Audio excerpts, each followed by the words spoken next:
Diamonds. It's called Prince People in the House, Prince fans. Yeah.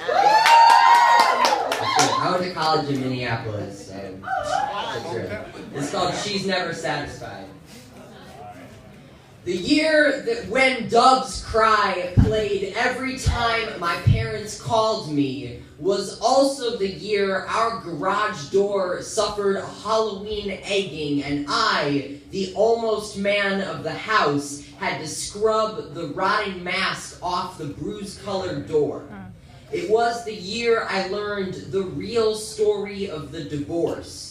It was the year I got caught half naked in the basement with a girl's mouth pasted to mine and was grounded indefinitely. It was the year I grew my hair out to have something to chop off.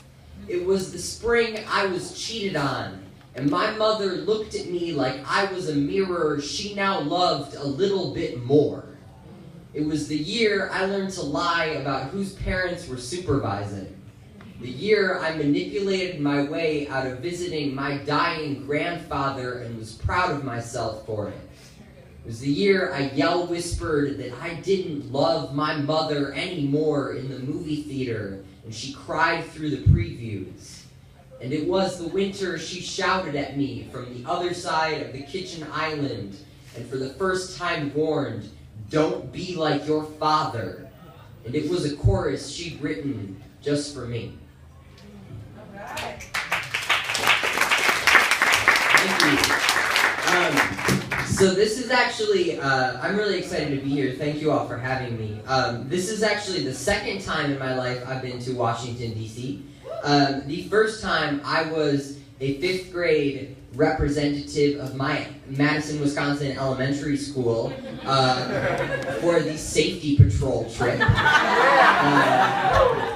Like neon orange sash and all. And we all boarded a coach bus in Wisconsin and traveled to Washington, D.C. to tour monuments and eat at some buffet restaurant that I wish like hell I could remember the name of right now.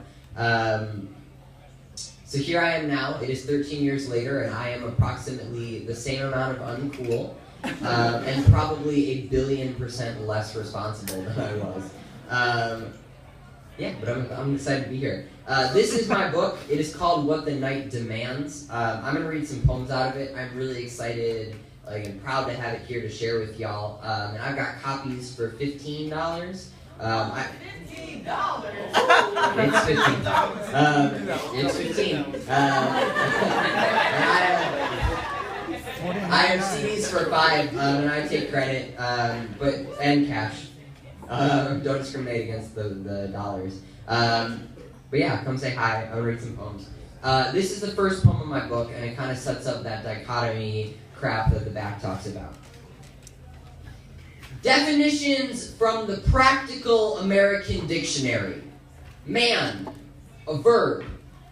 To take, to build, to destroy, to love so hard you can't open your fist. To be right, to be worthy, to be the reason the buddy system exists. To own everything, to own yourself, to feel powerful, to not understand your power until a weaker thing tries to take some of it for themselves, to make mistakes without shame, to fasten a volume knob to everything pretty and hide the remote control. To have control sitting in your pocket, resting against your thigh. To think that control rests against your thigh. To walk alone. To sleep with unlocked windows. To breathe deep without worry. Woman, an adjective. To be defined by faults. A cavity waiting to be filled. Pliable, easy to break.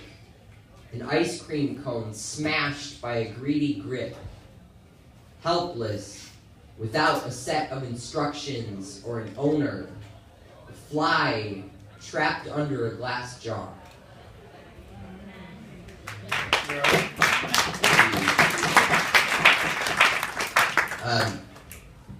Thank you. I also feel the need to be really explicit and say that I don't feel that way about women. But I think that society does, and I'm a part of that, so... now on to something lighter, divorce.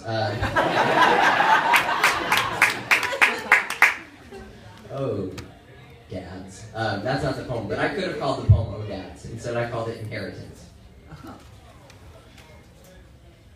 I have double vision. I have 2 school bus stops, 2 Christmas stockings, 2 spots at 2 dinner tables. He walks into my band concert with a woman on either side of him, but I don't have 2 moms. He had a wife. He has a wife. He has women. Music seeps out from under his bedroom door. He grabs each instrument he owns like that one is his favorite. I have 1 guitar. I marvel at him, pressing down 6 strings with 1 finger. And I have his hands. My mother sleeps in a half-empty bed, bakes spiced bread to suffocate the smell of the unfamiliar sweet he dragged home. I have my mother's eyes. I have his hands to cover them with. Maybe I'll have women. I have 2 sisters. He has 2 daughters. We teach by example. They will learn to be someone's women. He has a room full of guitars. Now I have 2.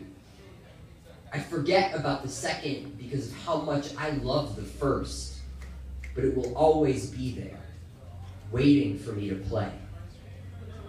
When I do, I hold it by the neck with his hands.